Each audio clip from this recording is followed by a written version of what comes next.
pikir itu disebut segalanya dalam kehidupan kita. Mungkin ada yang mau berpendapat? Ya, jadi saya bantu sedikit. Nah, kenapa sih disebut segalanya atau mempengaruhi dalam kehidupan kita? Nah, jadi di sini pernyataan dari Profesor Abdul Muti bahwa kalau orang berpikir dengan growth mindset, maka dia yakin masalah yang hanya sedikit itu jalan keluarnya banyak. Nah, kemudian karena itu jangan menyerah, jangan putus asa, yakinlah ada jalannya. Nah, di sini yang menjadi kunci utamanya adalah growth mindset atau berpikir bertumbuh seperti itu. Nah, jadi di sini konsep pola pikir bertumbuh. Jadi di sini pola pikir itu ada dua, pola pikir yang sifatnya bertumbuh dan pola pikir tetap. Nah, ini tadi pola pikir adalah segalanya. Kenapa? Karena pola pikir itu mempengaruhi tindakan kita. Kemudian nanti menghasilkan sesuatu yang tergantung juga dengan pola pikir kita. Nah, di sini pola pikir mendikte tindakan yang diperoleh serta akan menentukan hasil yang akan nanti dicapai. Seperti itu. Jadi di sini pola pikir ternyata mempunyai peran yang sangat penting. Nah, di sini pola pikir lebih penting dari keterampilan. Kenapa? Karena pola pikir adalah fondasi dari keterampilan dan alat. Nah, di sini pola pikir juga merupakan cara kita melihat dan berpikir saat menghadapi masalah. Nah, jadi di sini pola pikir itu berperan untuk memperluas cara seseorang melihat sesuatu. Nah, di sini ada segitiga yang di bawahnya menjadi fondasi adalah pola pikir. Kemudian pola pikir nanti menghasilkan keterampilan yang membuat bagaimana nanti proses berpikir itu terbentuk. Nah, di sini kita yakin ya manusia ini pasti punya pola pikir yang berbeda-beda. Walaupun bersaudara pasti juga pikirannya berbeda-beda. Nah, di sini pola pikir merupakan kumpulan keyakinan yang akan menentukan cara seseorang melihat dan berpikir terhadap sebuah kejadian atau peristiwa. Jadi tadi pola pikir kita yang kita bentuk di dalam pikiran kita apa? Apakah bertumbuh atau tetap? Ya, begitu. Kemudian, nah di sini kalau yang growth mindset, nah growth mindset ini maksudnya adalah berpikirnya bertumbuh. Nah, artinya adalah punya keyakinan bahwa kecerdasan dan keterampilan bisa dikembangkan. Tapi kalau yang fixed mindset atau yang pola pikirnya itu tetap, dia berpikir bahwa apapun itu tidak bisa dirubah, sifatnya tetap saja. Nah, ini dia kunci kalau yang membedakan antara pola pikir tetap dan pola pikir berkembang. Dilihat dari ketika menghadapi tantangan, apakah yang akan dimunculkan dalam pikiran seseorang yang tetap? Yang pertama, kalau menemukan tantangan, kalau pola pikir tetap itu dia akan menghindar. Nah, mungkin kita juga bisa merefleksi diri kita sendiri, bagaimana kita berpikir sehari-hari, apakah kita berpikir tetap atau berkembang. Bisa dilihat dari ciri-ciri ini. Yang kemudian kalau pola pikir bertumbuh, ketika punya tantangan, maka tantangan itu diterima sebab menjadi sarana untuk belajar. Nah, itu perbedaannya kalau menerima tantangan. Kemudian ketika ada hambatan, kalau seseorang yang berpikir tetap, maka dia akan menyerah dengan cepat, mudah menyerah orangnya. Kemudian kalau yang berkembang, dia akan bertahan dan terus mencari solusi. Nah, di sini perbedaannya. Kemudian kalau dilihat dari usaha, untuk yang berpikir tetap mubazir ya, sebab orang cerdas seharusnya tidak perlu bekerja keras. Itu kalau yang berpikir tetap. Kalau yang berpikir berkembang, dilakukan sekeras mungkin usahanya.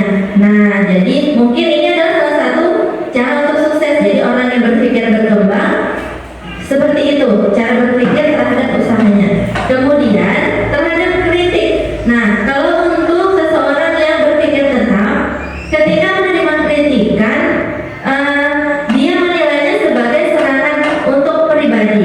Nah, jadi di sini sifatnya harus ditolak begitu. Tapi berbeda dengan seseorang yang punya pikiran berkembang. Di sini ketika menerima kritikan, maka dijadikan sebagai sebuah masukan yang berguna untuk memperbaiki dirinya begitu. Nah, kemudian kalau misalnya melihat dari suksesnya orang lain, di sini kalau untuk orang-orang yang berpikir tetap, maka menjadikan sebuah ancaman. Jadi merasa, oh saya kurang sukses. Nah, itu berarti jadi berpikir tetap. Tetapi kalau untuk orang-orang yang berpikirnya berkembang, maka ketika melihat orang lain sukses, maka dia menjadi inspirasi. Ia terinspirasi terhadap orang tersebut untuk melakukan hal yang sama.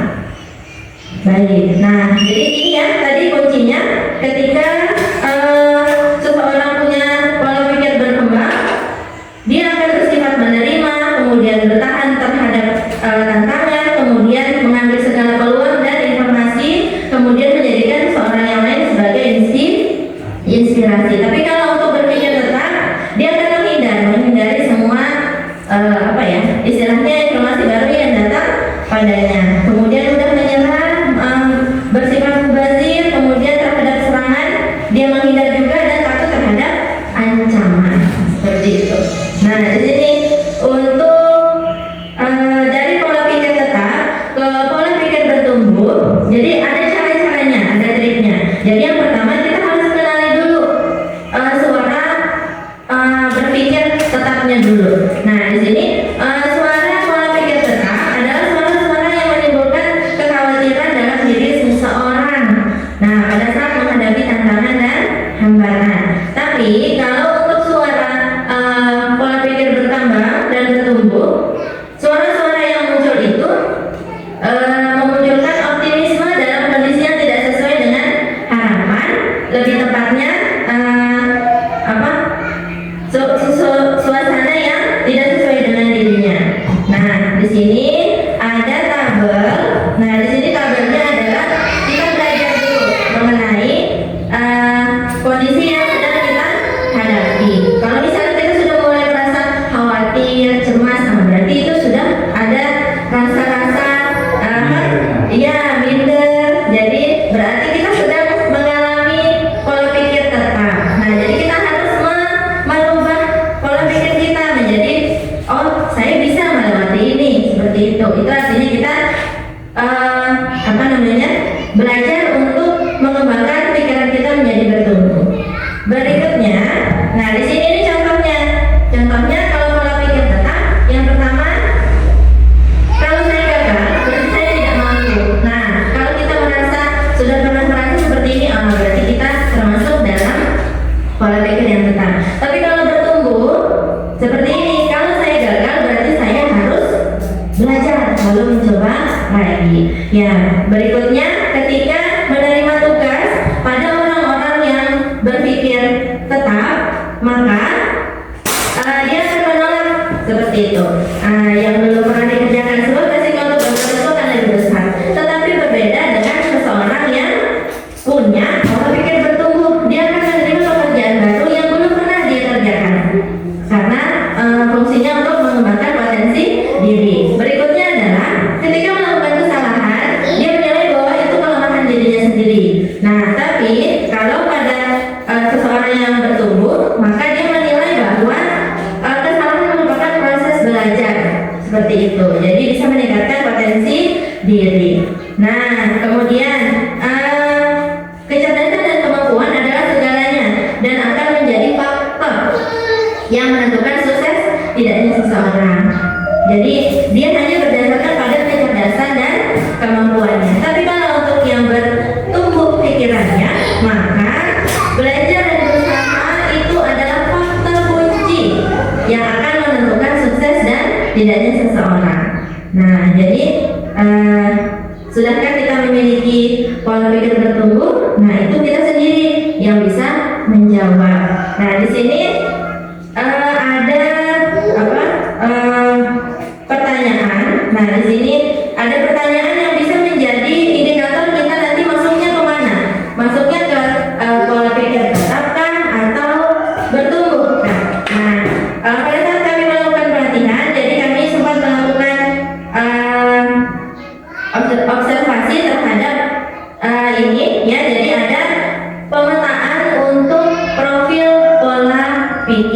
nanti mungkin bisa dibagikan ke Bapak Ibu.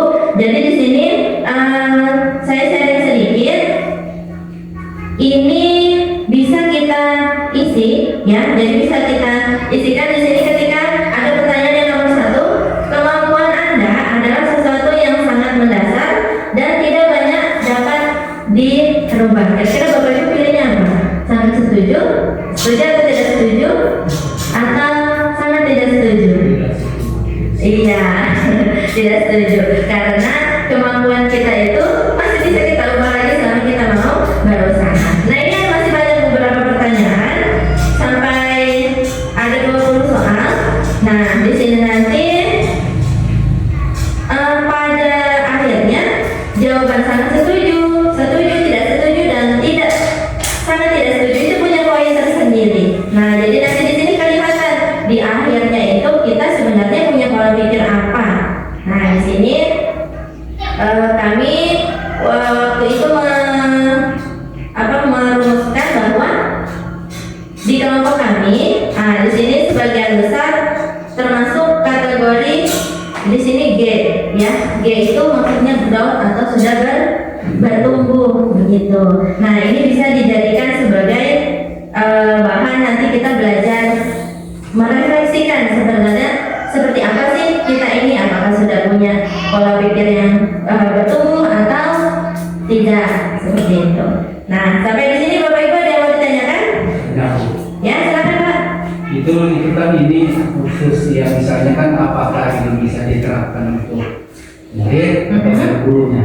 Nah, kalau saya kan biasanya guru. Ya. Nah, kalau murid itu biasanya guru untuk murid. Ya, betul. Biasanya misalnya begini, kalau misalnya itu kebanyakan kan tumbuh berkembang itu kita lihat perkembangan anak. Ini kan punya masalah kritis anak berpikir. Betul. Nah, jadi yang berpikir misalnya itu kita kaitkan dengan masalah anak itu mencerna. Kita istilah berbahasa itu mengatakan kita kasih pancing, umpannya jangan. Ya, Nah, betul. jadi bagaimana caranya? Oh, dapat ikan tuh kayak apa? Dan seperti apa? Umpannya ini. Ya. Nah, jadi anak kritis. Nah, itu bisa kita sangkut pautkan dengan mana pelajaran-pelajaran yang akan memberikan misalnya cepat. Nah, itu yang pasti misalnya itu betul sangat, karena kita baru dari situ. Nah, mungkin seorang guru yang itu kan dapat anaknya itu tidak, itu kan ada istilahnya itu apa namanya, penilaian khusus. Ya. Nah, itu tidak langsung, artinya bisa mendapat seketika tidak, tetapi prosesnya sangat panjang. Nah, itu biasanya begini. Jadi pertanyaan saya begini, Bu. Adakah belangko dari seperti ini yang untuk mengetahui perkembangan anak? Atau pengetahuan anak itu kan harus kita harus pasti dulu. Betul. Ini. Nah, mungkin ibu dapat nanti mendesain bagaimana dibalikin kepada teman-teman yang lain. Oh, begini caranya nanti ibu ada nanti itu memberikan kepada guru yang lain. Karena ibu sudah dilatih, perkembangannya berkembang atau tumbuhnya itu nanti kelihatan. Ibu itu nanti mungkin ada istilahnya memberikan kepada teman-teman yang lain yang tumbuhnya begini, yang berkembangnya begini. Oh, Itu karena ini kan masalah berkembang atau tidaknya kan itu. Begitu aja, Bu. Oh ya, terima kasih Pak. Nah, jadi betul tadi kata Bapak, ketika kita mau menilai seorang anak tidak bisa langsung, oh anak itu seperti ini, kita langsung menebak saja. Jadi kalau di pembelajaran seperti biasa ini sudah ada Pak sebenarnya di tabel refleksi di akhir kita pembelajaran. Nah, jadi di situ biasanya akan ada beberapa pertanyaan yang menyangkut dengan bagaimana perkembangan si anak tersebut. Nah, jadi sebenarnya kalau untuk pembelajaran pola pikir bertumbuh dan berkembang kita sudah melakukannya setiap hari. Kita sudah tahu anak ini sebenarnya berkembangnya cepat atau lambat. Iya, betul. Ya, jadi nanti mungkin bisa nanti sama-sama disusun bagaimana kita menilai anak-anak di kelas dengan beberapa pertanyaan mengikuti dengan indikator yang ada di contoh seperti itu. Ya, terima kasih Bapak.